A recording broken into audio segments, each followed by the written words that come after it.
14 en el bosque oscuro, vaya, ¿qué os parece? Dijo Jace, todavía sin mirar a Clary. En realidad no la había mirado desde que ella y Simón habían llegado a la puerta principal de la casa en la que habitaban ahora los Lightwood.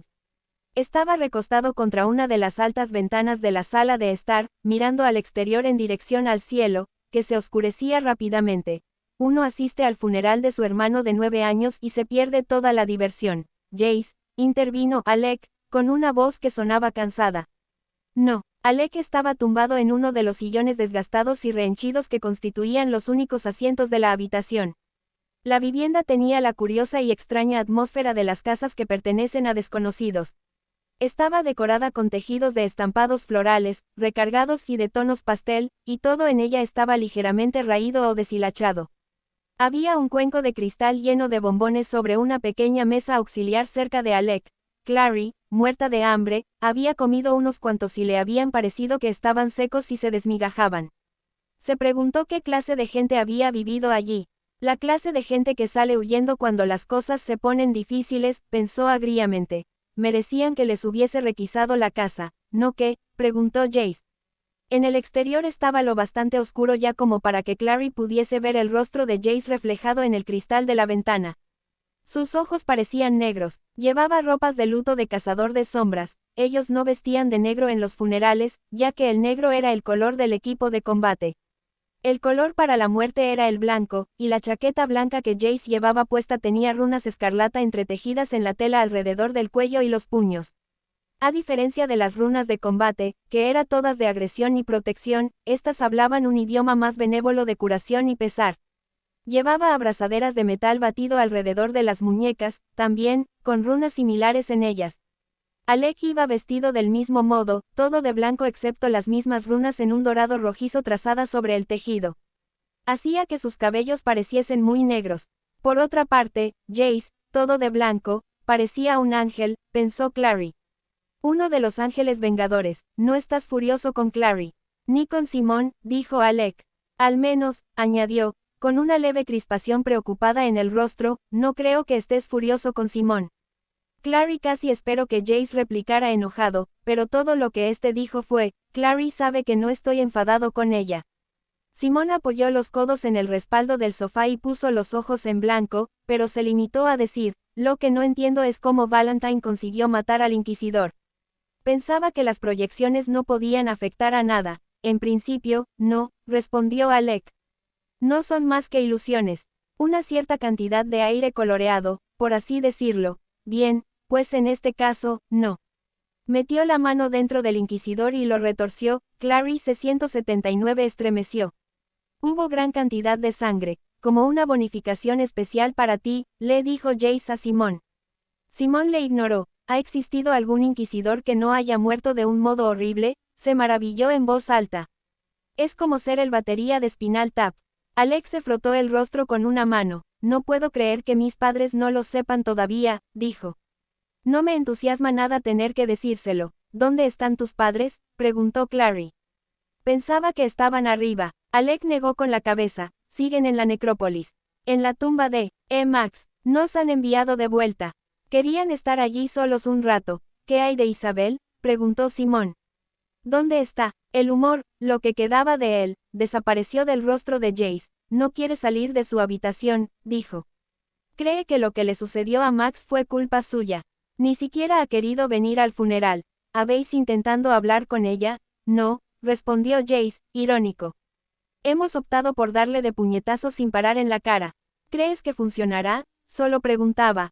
El tono de Simón era afable. Bueno, explícale que Sebastián no era en realidad Sebastián, dijo Alec. Quizás se sienta mejor. Cree que tendría que haberse dado cuenta de que había algo raro en Sebastián, pero si era un espía, se encogió de hombros. Nadie advirtió nada extraño en él.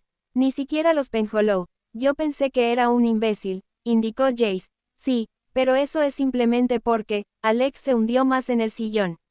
Parecía exhausto, su tez mostraba un gris pálido en contraste con el blanco riguroso de las ropas, apenas importa. Una vez que se entere de las amenazas de Valentine, nada la animará. ¿Creéis que lo hará realmente? Quiso saber Clary. Enviar un ejército de demonios contra los Nefilim. Es decir, él todavía es un cazador de sombras, no.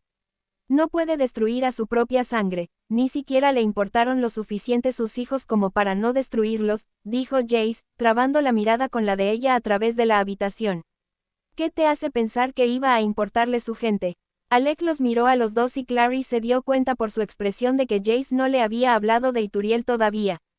Parecía desconcertado, y muy triste. Jace, de todas maneras, esto explica una cosa, dijo Jace sin mirar a Alec. Magnus estuvo intentando ver si podía usar una runa de localización en alguna de las cosas que Sebastian había dejado en su dormitorio para ver si podíamos localizarlo de ese modo. Dijo que no conseguía ninguna lectura interesante de nada de lo que le dimos. Simplemente, una señal plana. ¿Qué significa eso? Eran cosas de Sebastian Verlac. El falso Sebastian probablemente las cogió donde lo interceptó. Y Magnus no consigue nada de ellas porque el auténtico Sebastian, probablemente esté muerto, finalizó Alec. Y el Sebastian que conocemos es demasiado listo 180 para dejar nada tras el que pudiera usarse para rastrear. Quiero decir que no puedes rastrear a alguien a partir de cualquier cosa. Tiene que ser un objeto que esté en cierto modo muy conectado a esa persona. Una reliquia familiar, o una estela, o un cepillo con un poco de pelo de él, algo así. Lo que es una lástima, dijo Jace, porque si pudiésemos seguirlo, él probablemente podría llevarnos directamente a Valentine. Estoy seguro de que se ha escabullido de vuelta junto a su amo con un informe completo. Probablemente le contó la teoría descabellada de Hodge sobre el lago espejo. Podría no ser descabellada, indicó Alec. Han apostado guardas en los senderos que llevan al lago, y se han colocado salvaguardas que los avisaran si alguien se transporta allí mediante un portal. Fantástico. Estoy seguro de que todos nos sentimos más a salvo ahora. Jace se recostó contra la pared. Lo que no entiendo, dijo Simón, es por qué razón Sebastian se quedó en la zona. Después de lo que les hizo a Izzy y a Max, iban a cogerle, ya no podía seguir fingiendo. Quiero decir que, incluso aunque pensase que había matado a Izzy en lugar de dejarla sin sentido, ¿cómo iba a explicar que los dos estuviesen muertos y que él estuviese perfectamente? No, él había quedado al descubierto. Así que ¿por qué quedarse por aquí durante la lucha? ¿Por qué subir al guard a por mí? Estoy más que seguro de que en realidad le era indiferente si yo vivía o moría. Ahora está siendo demasiado duro con él, repuso Jace. Estoy seguro de que habría preferido que murieras. En realidad, intervino Clary, creo que se quedó por mí. La mirada de Jace se movió a toda velocidad hacia ella con su destello dorado. Por ti. Esperaba conseguir otra ardiente cita. Clary sintió que se ruborizaba. No. Y nuestra cita no fue nada ardiente. De hecho, ni siquiera fue una cita. En todo caso, esa no es la cuestión. Cuando vino al salón, no dejó de intentar que saliera fuera con él para que pudiésemos hablar. Quería algo de mí, pero no sé el qué, o quizás simplemente te quería a ti, replicó Jace, y al ver la expresión de Clary, añadió, quiero decir que tal vez quería llevarte ante Valentine. Yo no le importo a Valentine, dijo Clary. A él únicamente le has importado siempre tú. Algo aleteó en las profundidades de los ojos de Jace. ¿Es así como lo llamas? Su expresión era alarmantemente sombría. Tras lo sucedido en el barco, está interesado en ti. Lo que significa que debes tener cuidado. Mucho cuidado. De hecho, no estaría mal que pasases los próximos días dentro de casa. Puedes encerrarte en tu habitación, como Isabel. Ni hablar. Ni hablar. Claro, dijo Jace. Porque vives para torturarme. ¿No es así? No, Jace, no todo tiene que ver contigo, replicó ella, furiosa. Es posible, repuso él, sin embargo tienes que admitir que casi todo. Clary resistió el impulso de ponerse a chillar. Simón carraspeó. Hablando de Isabel, creo que tal vez debería ir a hablar con ella. Tú, dijo Alec, y luego, mostrándose levemente avergonzado por su propia turbación, añadió a toda prisa, es solo que, ni siquiera accede a salir de su habitación por nosotros. ¿Por qué saldría por ti? 181, quizá porque yo no soy de su familia, respondió Simón. Estaba de pie con las manos en los bolsillos y los hombros hacia atrás. Horas antes, cuando Clary había estado sentada cerca de él, comprobó que todavía tenía una fina línea blanca alrededor del cuello, allí donde Valentine le había cortado la garganta, y cicatrices en las muñecas donde también había recibido cortes. Sus encuentros con el mundo de los cazadores de sombras lo habían cambiado, y no solo en la superficie, o incluso en su sangre, el cambio era más profundo que eso. Se mantenía erguido, con la cabeza alta, y aceptaba cualquier cosa que Jace y Alec le lanzaran sin que pareciera importarle. El Simón al que habrían hecho sentir miedo, o que se hubiera sentido incómodo junto a ellos, había desaparecido. Sintió un repentino dolor en el corazón, y comprendió con un estremecimiento qué sucedía. Le echaba de menos a Simón. Al Simón que había sido. Creo que probaré a ver si consigo que Isabel hable conmigo, dijo Simón. No puede hacerle daño, pero casi ha oscurecido, dijo Clary. Les dijimos a Luke y a Amatis que estaríamos de vuelta antes de la puesta de sol. Yo te acompañaré a casa, se ofreció Jace. En cuanto a Simón, puede encontrar por sí mismo el camino de vuelta en la oscuridad, ¿verdad, Simón? Por supuesto que puede, dijo Alec, indignado, ansioso por compensar su anterior desaire con Simón. Es un vampiro y, añadió, acabo de darme cuenta de que probablemente estabas bromeando. No me hagáis caso. Simón sonrió. CL. Harry abrió la boca para volver a protestar, y la cerró enseguida. En parte porque se estaba mostrando, y lo sabía, poco razonable. Y en parte porque descubrió una expresión en el rostro de Jace mientras miraba más allá de ella, a Simón, una mirada que la sobresaltó y la hizo callar. Era diversión, se dijo ella, mezclada con gratitud y tal vez incluso, lo que resultaba aún más sorprendente, un poco de respeto. Era un corto paseo el que mediaba entre la nueva casa de los Lightwood y la de Amatis. Clary deseó que hubiese sido más largo. No podía quitarse de encima la sensación de que cada momento que pasaba con Jace era de algún modo precioso o limitado, que se estaban acercando a algún invisible plazo límite que los separaría para siempre. Le miró de reojo. Él tenía la vista fija al frente, casi como si ella no estuviese allí. La línea de su perfil era afilada y de rebordes nítidos bajo la luz mágica que iluminaba las calles. El cabello se le rizaba sobre la mejilla, y no ocultaba del todo la cicatriz blanca en la sien donde había habido una marca.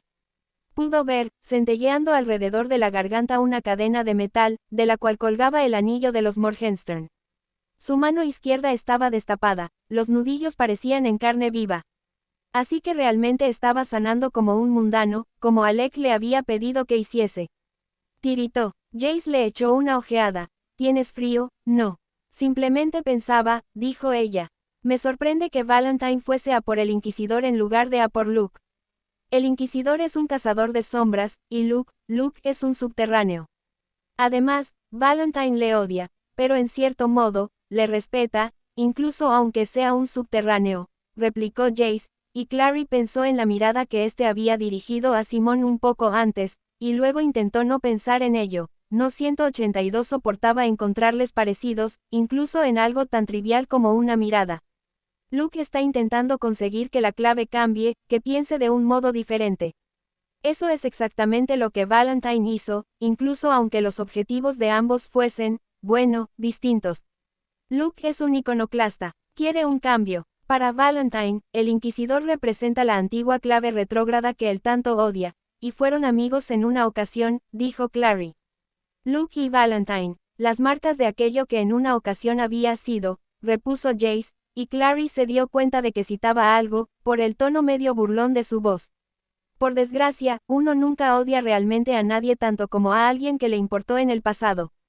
Imagino que Valentine tiene planeado algo especial para Luke, más adelante, una vez que se haga con el poder. Pero no se hará con el poder, dijo Clary, y cuando Jace no dijo nada, su voz se elevó. No vencerá, no puede. No quiere realmente una guerra, no contra cazadores de sombras y subterráneos. ¿Qué te hace pensar que los cazadores de sombras pelearán junto a los subterráneos?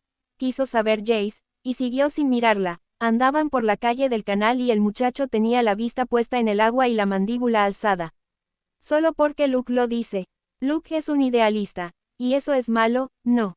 Pero yo no soy uno de ellos, dijo Jace, y Clary sintió una fría punzada en el corazón ante el vacío que había en su voz. Desesperación, ira, odio. Esas son cualidades demoníacas. Actúa del modo en que cree que debería actuar. Habían llegado a casa de Amatis. Clary se detuvo al pie de los escalones y se volvió hacia él. Tal vez, dijo. Pero tú no eres como él, tampoco. Jace CSOBR. Exaltó ligeramente ante aquello, o quizá fue tan solo la firmeza de su tono. Volvió la cabeza para mirarla por primera vez desde que habían salido de casa de los Lightwood. Clary, empezó a decir, y se interrumpió, inhalando con fuerza. Hay sangre en tu manga. Estás herida. Se acercó a ella y le tomó la muñeca. Clary comprobó con sorpresa que tenía razón, había una mancha irregular de color escarlata en la manga derecha de su abrigo. Lo curioso era que seguía siendo de un rojo intenso. No debería ser de un color más oscuro la sangre seca. Frunció el ceño. Esta sangre no es mía. Él se relajó ligeramente y aflojó la presión sobre la muñeca. Es del Inquisidor. Ella negó con la cabeza. Lo cierto es que creo que es de Sebastian. ¿Sangre de Sebastian? Sí. Cuando entró en el salón la otra noche, ¿recuerdas? Tenía sangre en la cara. Creo que Isabel debió de arañarle, pero sea como sea, le toqué la cara y me manché con su sangre. La miró con más atención. Pensaba que Amatis había lavado el abrigo. Esperaba que él la soltara, pero en su lugar la sostuvo la muñeca un largo momento, examinando la sangre, antes de devolverle el brazo, aparentemente satisfecho. Gracias. Ella le miró fijamente un instante antes de sacudir la cabeza. No vas a contármelo, ¿verdad? 183, imposible. Clary alzó los brazos con exasperación. Entro. Te veré más tarde. Se dio la vuelta y ascendió los escalones que conducían a la puerta principal de Amatis. No había forma de que pudiese haber sabido que en cuanto le dio la espalda, la sonrisa desapareció del rostro de Jace, ni que él permaneció un largo rato en la oscuridad una vez que la puerta se cerró tras ella, mirando en la dirección por la que se había marchado y retorciendo un trocito de hilo una y otra vez entre los dedos. Isabel, dijo Simón. Le había costado encontrar la puerta de la muchacha, pero el grito de «lárgate» que había emanado de detrás de aquella lo convenció de que había encontrado al fin la correcta. Isabel, déjame entrar. Sonó un golpe amortiguado y la puerta retumbó levemente, como si Isabel hubiese arrojado algo contra ella. Posiblemente un zapato. No quiero hablar contigo ni con Clary. No quiero hablar con nadie. Déjame sola, Simón. Clary no está aquí, dijo Simón. Y no me voy a ir hasta que hables conmigo. Alec, aulló Isabel. Jace, haced que se vaya. Simón aguardó. No llegó ningún sonido procedente de abajo. O bien Alec se había ido o trataba de pasar inadvertido. No están aquí, Isabel.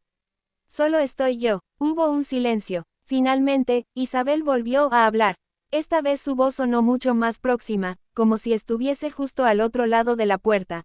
¿Estás solo? Estoy solo, dijo Simón. La puerta se abrió con un chasquido. Isabel estaba allí de pie con una combinación negra, los cabellos sueltos y enredados caían sobre sus hombros. Simón no la había visto nunca de aquel modo, descalza, con el pelo sin peinar y sin maquillaje. Puedes entrar. Simón pasó a la habitación. A la luz que entraba por la puerta pudo ver que daba la impresión, como habría dicho su madre, que un tornado hubiese pasado por allí. En el suelo había ropa esparcida en montones y una bolsa de lona abierta como si hubiese estallado. El brillante látigo de plata y oro de Isabel estaba colgado de un poste de la cama, y un sujetador de encaje blanco colgaba de otro. Simón desvió la mirada. Las cortinas estaban corridas, las lámparas, apagadas. Isabel se dejó caer sobre el borde de la cama y le hiró con amarga diversión, un vampiro que se ruboriza. ¿Quién lo habría imaginado? Alzó la barbilla. Bien, te he permitido entrar.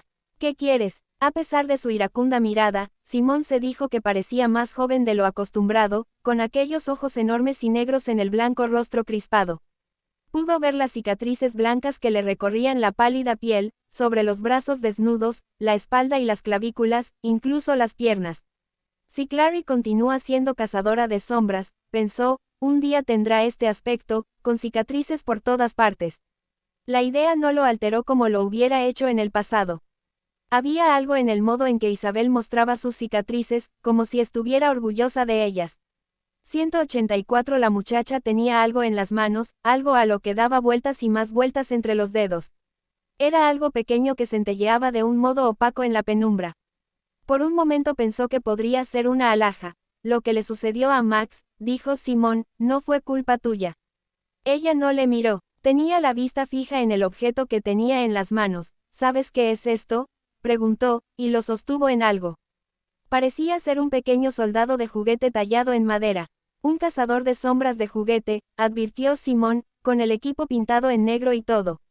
El destello plateado que había percibido era la pintura de la pequeña espada que empuñaba. Estaba casi totalmente borrada.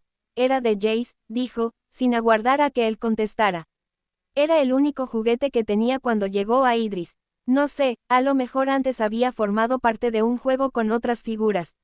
Yo creo que lo hizo él mismo, pero jamás nos explicó gran cosa sobre él. Tenía por costumbre llevarlo a todos lados consigo cuando era pequeño, siempre en un bolsillo o en alguna otra parte. Un día reparé en que Max lo llevaba con él. Jace debía de tener unos 13 años por entonces. Se lo dio a Max, imagino, cuando se hizo demasiado mayor para llevarlo. Sea como sea, estaba en la mano de Max cuando lo encontraron. Era como si lo hubiese cogido para aferrarse a él cuando él, se interrumpió. El esfuerzo que Isabel hacía para no llorar era visible, su boca estaba apretada en una mueca, como si se estuviese esforzando. Yo debería haber estado allí protegiéndolo. Yo debería haber estado allí para que él se aferrase a mí, no a un estúpido juguete de madera. Lo arrojó sobre la cama con ojos brillantes. Estabas inconsciente, protestó Simón. Casi mueres, Izzy. No había nada que pudieras hacer.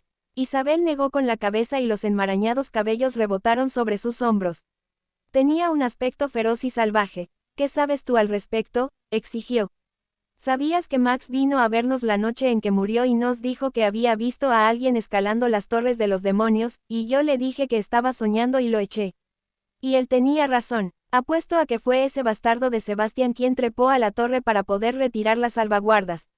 Y Sebastián le mató para que no pudiese decir a nadie lo que había visto. Si hubiera escuchado, si simplemente hubiese dedicado un segundo a escucharlo, no habría sucedido. No hay modo de que pudieras haberlo sabido, replicó Simón. Y en cuanto a Sebastián, no era en realidad el sobrino de los Penhollow. Engañó a todo el mundo. Isabel no pareció sorprendida. Lo sé, dijo, te oí hablando con Alec y Jace. Escuchaba desde lo alto de la escalera, escuchabas a escondidas. Ella se encogió de hombros, hasta la parte en que dijiste que ibas a venir a hablar conmigo. Entonces regresé aquí, no me sentía con ganas de verte, le miró de reojo. Te concederé algo, no obstante, eres persistente. Mira, Isabel. Simón dio un paso hacia adelante. Se sentía curioso y fue repentinamente consciente de que ella no iba demasiado vestida, así que reprimió el impulso de posar una mano sobre su hombro o de hacer cualquier cosa que fuese abiertamente tranquilizadora.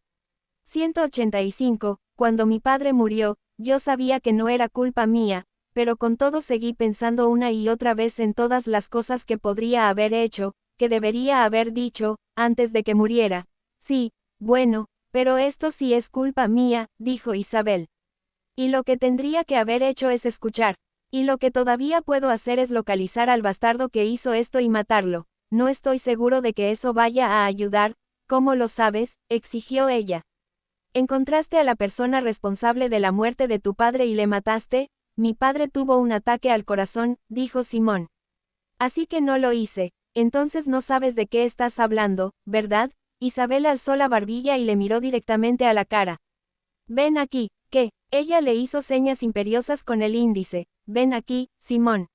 De mala gana, fue hacia ella. Se encontraba apenas a un paso de distancia cuando ella lo agarró por la pechera de la camisa, tirando de él hacia sí. Los rostros de ambos quedaron a centímetros de distancia. Simón pudo ver que la piel bajo los ojos brillaba con las huellas de lágrimas recientes. ¿Sabes lo que realmente necesito justo ahora?, dijo ella, enunciando cada palabra con claridad. Esto, respondió él. No, que me entretengan, dijo, y dándose la vuelta tiró de él y lo arrojó a la fuerza sobre la cama junto a ella. Simón aterrizó sobre la espalda en medio de un revuelto montón de ropa. Isabel, protestó débilmente, ¿crees de verdad que esto va a hacerte sentir mejor? Confía en mí, dijo ella, posando una mano sobre su pecho, justo encima de aquel corazón suyo que ya no latía. Ya me siento mejor. Clary yacía despierta en la cama, con la vista clavada en un único pedazo de luz de luna que se desplazaba poco a poco por el techo. Tenía los nervios todavía demasiado crispados por los acontecimientos del día para poder dormir, y no la ayudaba que Simón no hubiese regresado antes de la cena, ni después. Finalmente le había expresado su preocupación a Luke, quien se había echado un abrigo por encima y se había marchado a casa de los Lightwood. Había regresado con una expresión divertida. Simón está perfectamente, Clary, dijo. Acuéstate. Y luego había vuelto a salir, con Amatis, a otra de las interminables reuniones en el Salón de los Acuerdos. Ella se preguntó si alguien habría limpiado ya la sangre del inquisidor.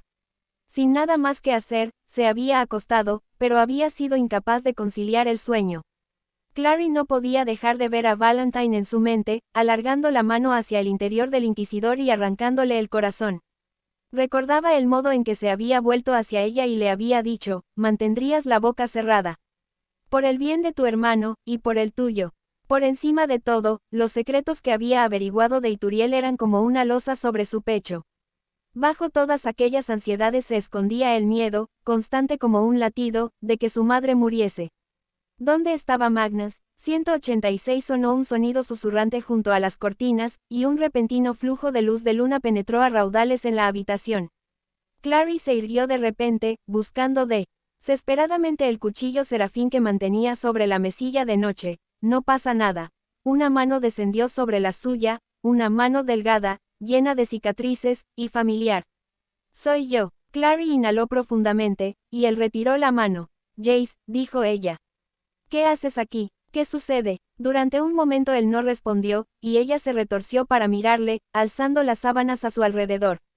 Se sintió enrojecer, agudamente consciente de que solo llevaba un pantalón de pijama y una camisola finísima, y entonces vio su expresión, y su sensación de bochorno desapareció. Jace, musitó.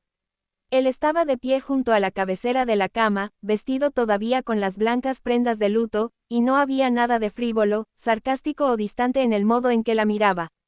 Estaba muy pálido, y sus ojos parecían angustiados y casi negros por la tensión. ¿Estás bien? No lo sé, dijo él con la actitud aturdida de alguien que acaba de despertar de un sueño. No pensaba venir aquí. He estado deambulando por ahí toda la noche, no podía dormir, y siempre acabo viniendo a parar aquí. A ti. Ella se sentó en la cama más erguida, dejando que la ropa de cama le cayera alrededor de las caderas. ¿Por qué no puedes dormir? ¿Ha ocurrido algo? Preguntó, e inmediatamente se sintió como una estúpida. ¿Qué no había sucedido? Jace, no obstante, apenas pareció oír la pregunta. Tenía que verte, dijo, principalmente para sí. Sé que no debería, pero tenía que hacerlo. Bien, siéntate. Entonces, dijo ella, echando las piernas hacia atrás para hacerle espacio para que se pudiera sentar en el borde de la cama. ¿Por qué me estás poniendo nerviosa? ¿Estás seguro de que no ha pasado nada? Yo no he dicho eso. Se sentó en la cama, frente a ella. Estaba tan cerca que Clary podría haberse inclinado hacia adelante y besarle. ¿Hay malas noticias? Preguntó, sintiendo una opresión en el pecho. Está todo el mundo, no es malo, dijo Jace, y no es ninguna noticia. Es todo lo contrario, es algo que siempre he sabido, y tú probablemente, también lo sabes. Dios sabe que no lo he ocultado demasiado bien. Le escudriñó el rostro con los ojos, lentamente, como con la intención de memorizarlo. Lo que ha pasado, dijo, y vaciló, es que he comprendido algo. Jace, susurró ella de improviso, y sin saber por qué, le asustaba lo que él estaba a punto de decir. Jace, no tienes que, intentaba ir a alguna parte, dijo él. Pero no hacía más que verme arrastrado de vuelta aquí. No podía dejar de andar, no podía dejar de pensar sobre la primera vez que te vi, y cómo después de eso no podía olvidarte. Quería hacerlo, pero no podía. Obligué a Jorge a que me dejara ser quien fuese en tu busca y te llevara de vuelta al instituto. E incluso entonces, en aquella estúpida 187 cafetería, cuando te vi sentada en aquel sofá con Simón, incluso entonces aquello me dio la impresión de que no era lo que tenía que ser, que debería ser yo quien estuviese sentado contigo. Quien te hiciese reír de aquel modo. No podía librarme de aquella sensación, de que debería ser yo. Y cuanto más te conocía, más lo sentía, jamás me había sucedido algo así antes. Cuando había querido a una chica y había conseguido conocerla, a continuación ya no me había interesado saber más de ella, pero contigo el sentimiento simplemente se hizo más y más fuerte hasta esa noche cuando apareciste en Renwick y lo supe. Y luego averiguar que el motivo de que sintiera de ese modo, como si fueses una parte de mí que había perdido y jamás había sabido que me faltaba hasta que volvía a verte, que el motivo era que eras mi hermana, pareció una especie de chiste cósmico. Como si Dios me estuviese escupiendo. Ni siquiera sé por qué, por pensar que realmente podía conseguir tenerte, que era merecedor de algo así, de ser tan feliz. No podía imaginar qué era lo que había hecho para recibir ese castigo. Si tú estás siendo castigado, dijo Clary, entonces también se me castiga a mí. Porque todas esas cosas que sentías, las sentí también, pero no podemos, tenemos que dejar de sentir eso, porque es nuestra única posibilidad. Jace tenía las manos muy apretadas a los costados, nuestra única posibilidad de qué, de poder estar juntos. Porque de lo contrario no podremos estar jamás el uno cerca del otro, ni siquiera en la misma habitación. Y no lo podré soportar. Preferiría tenerte en mi vida aunque fuese como un hermano que no tenerte en absoluto, y se supone que tengo que quedarme ahí sentado mientras tú sales con chicos, te enamoras de otro, te casas, su voz se crispó. Y entre tanto, yo moriré un poco más cada día, observando, no. Para entonces ya no te importará, dijo ella, preguntándose incluso mientras lo decía si podría soportar la idea de un Jace a quien ella no le importara. Clary no había pensado tan anticipadamente como él, y cuando intentó imaginarlo enamorándose de otra persona, casándose con otra persona, ni siquiera pudo verlo, no pudo ver nada excepto un negro túnel vacío alargándose ante ella, eternamente. Por favor. Si no decimos nada, si fingimos, no hay modo de fingir, replicó Jace con absoluta claridad. Te amo, y te amaré hasta que me muera, y si hay una vida después de esta, te amaré también entonces.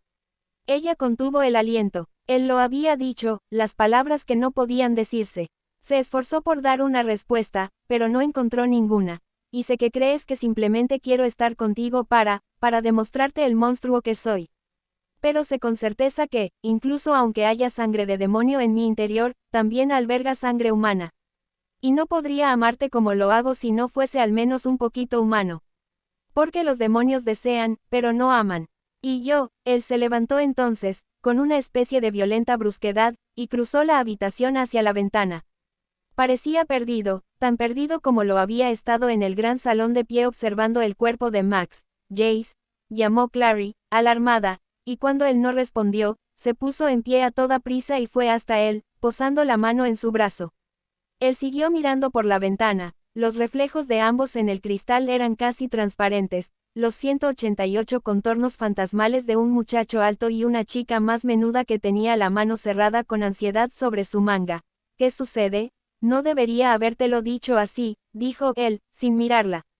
Lo siento, probablemente es difícil de asimilar. Parecías tan anonadada. La tensión era palpable en su voz. Lo estaba, repuso ella. Me he pasado los últimos días preguntándome si me odiabas. Te he visto esta noche y pensé que era así. ¿Odiarte? Repitió él con expresión perpleja. Alargó entonces la mano y le tocó el rostro, levemente, solo las yemas de los dedos sobre la piel. Ya te dije que no podía dormir. Cuando llegue la medianoche de mañana estaremos o bien en guerra o bajo el gobierno de Valentine. Esta podría ser la última noche de nuestras vidas, nuestra última noche normal y corriente. La última noche en que nos vamos a dormir y despertaremos tal y como hemos hecho siempre, y en todo lo que podía pensar era en que quería pasarla contigo. A Clary el corazón le dio un vuelco. Jace, no me refiero a, aclaró. No te tocaré si no quieres que lo haga. Sé que está mal, Dios, está mal, pero solo quiero tumbarme contigo y despertar a tu lado, solo una vez en toda mi vida. Había desesperación en su voz. Solo será esta noche. En el grandioso orden de las cosas, ¿cuánto puede importar una sola noche? Pero piensa en cómo nos sentiremos por la mañana. Piensa en lo horrible que será fingir que no significamos nada el uno para el otro delante de todos los demás después de que hayamos pasado la noche juntos, incluso aunque todo lo que hagamos sea dormir. Es como tomar solo un poquitín de una droga, no consigue más que hacerte desear más. Pero ese era el motivo de que le hubiera contado lo que le había contado, comprendió ella. Porque para él no sería así, no había nada que pudiese empeorarlo, del mismo modo que no había nada que pudiera mejorarlo. Lo que él sentía era tan definitivo como una cadena perpetua, y podía ella afirmar que era distinto en ella. E incluso aunque esperase que pudiera serlo, incluso si esperaba que algún día pudiese verse persuadida por el tiempo, la razón o un desgaste natural a dejar de sentir de aquel modo, no importaba. No había nada que hubiese querido en la vida más de lo que quería esa noche con Jace. Corre las cortinas, entonces, antes de venir a la cama, dijo. No puedo dormir con tanta luz en la habitación. La expresión que recorrió el rostro de Jace fue de pura incredulidad. En realidad no había esperado que ella aceptase, comprendió Clary con sorpresa. Al cabo de un instante, ya la había cogido entre sus brazos y la abrazaba contra él, con el rostro sumergido en los cabellos todavía alborotados por el sueño de la muchacha. Clary, vamos a la cama, dijo ella con dulzura. Es tarde. Se apartó de él y regresó al lecho, trepando a él y estirando las sábanas hasta la altura de su cintura. De algún modo, mirándose así, casi podía imaginar que las cosas eran distintas, que habían transcurrido muchísimos años desde ese momento y que habían estado juntos tanto tiempo, que habían hecho esto un centenar de veces, que cada noche les pertenecía, y no solo esa. Apoyó la barbilla en las manos y le contempló mientras Jace corría las cortinas y luego se quitaba la cazadora y la colgaba en el respaldo de una silla. Llevaba una camiseta gris pálido debajo, y las marcas que le rodeaban los brazos 189 desnudos brillaron oscuramente mientras se desabrochaba el cinturón de las armas y lo depositaba en el suelo. Desató las botas y se las quitó mientras se acercaba a la cama, y se tendió con sumo cuidado junto a Clary. Tumbado sobre la espalda, giró la cara para mirarla. Por el borde de las cortinas se filtraba un poquitín de luz, la suficiente para que ella viese el contorno de su rostro y el brillante destello de sus ojos. Buenas noches, Clary, dijo él. Sus manos descansaban extendidas a ambos lados del cuerpo, con los brazos pegados a los costados. Apenas parecía respirar, ella tampoco estaba muy segura de estar respirando. Deslizó la mano a través de la sábana, lo suficiente para que sus dedos se tocaran, tan levemente que probablemente apenas lo habría notado de haber estado tocando a cualquiera que no fuese Jace, pero lo cierto era que las terminaciones nerviosas de las yemas de sus dedos hormigueaban suavemente, como si las mantuviera sobre una llama baja. Percibió cómo él se tensaba junto a ella y luego se relajaba. Había cerrado los ojos, y sus pestañas proyectaban delicadas sombras sobre la curva de los pómulos. En su boca apareció una sonrisa como si percibiera que ella le observaba, y Clary se preguntó qué aspecto tendría él por la mañana, con el pelo despeinado y marcas de sueño bajo los ojos. A pesar de todo, pensarlo le provocó una punzada de felicidad. Entrelazó los dedos con los de él. Buenas noches, susurró. Con las manos cogidas como niños de un cuento, se durmió junto a él en la oscuridad.